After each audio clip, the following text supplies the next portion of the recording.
I myself was in juvenile hall. I was incarcerated as a young person. My grandmother could not come and get me. Mhm. She was like, I told you.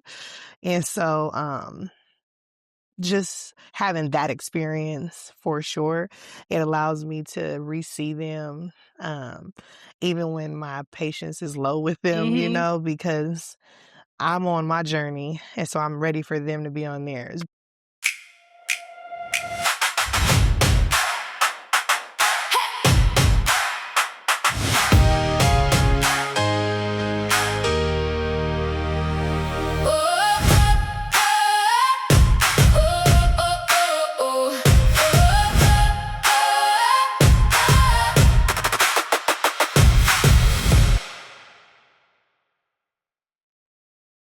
So Omega, I'm so glad you're here.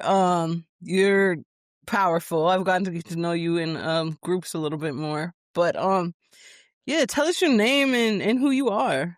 Well, I'm Omega, and I'm a single mother, 3 children. I born and raised LA. I'm a LA baby. I see you got your Oakland hat on, not too much. No. um, you know, um, I don't know how to base it, but I am a survivor of many things. I would say survivor of poverty, survivor of, you know, um, living through the crack epidemic, being born into it, I should say. I'm a survivor of domestic violence, survivor of being a system impacted young person, navigating, how it is living with grandparents, Mm, supposed to living with your parents. So yeah, that's who mm. I am. And what I know you work at Young Ones Freedom Center on our beloved project, but like, what brought you to this work? Why do you want to do this kind of work? What brought me to this work was just the lived experience, Mm, still living in those experiences. Being from LA, when this came about, it was kind of just like it just popped up out of nowhere, and um, it felt natural. mm, The work that I do right now feels very natural for my life. I'm navigating being a single parent, so a lot of the young people I work with, even either they're a parent at a young age, or they just understand what I'm going through. They've seen their parents, struggling and trying to be a single parent and still working. And I was a teenager before. mm. Not too long ago, I was in the same spaces. I myself was in juvenile hall. I was incarcerated as a young person.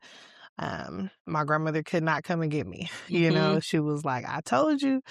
And so, just having that experience for sure, it allows me to re-see them, um, even when my patience is low with them, Mhm. because I'm on my journey, and so I'm ready for them to be on theirs. But obviously, I know that we are all on different times. Mm. Even if I can see the longevity, I see the potential in young people, I have to remind myself to be on the same time as them. Yeah. Yeah. So that's kind of what brought me into the work, and yeah. Yeah. Why do you think it's important for the young people that you work with to like see your experience or see them in you? Like, I want them to know that it's possible. mm, I remind them all the time. It was funny. We had some young people.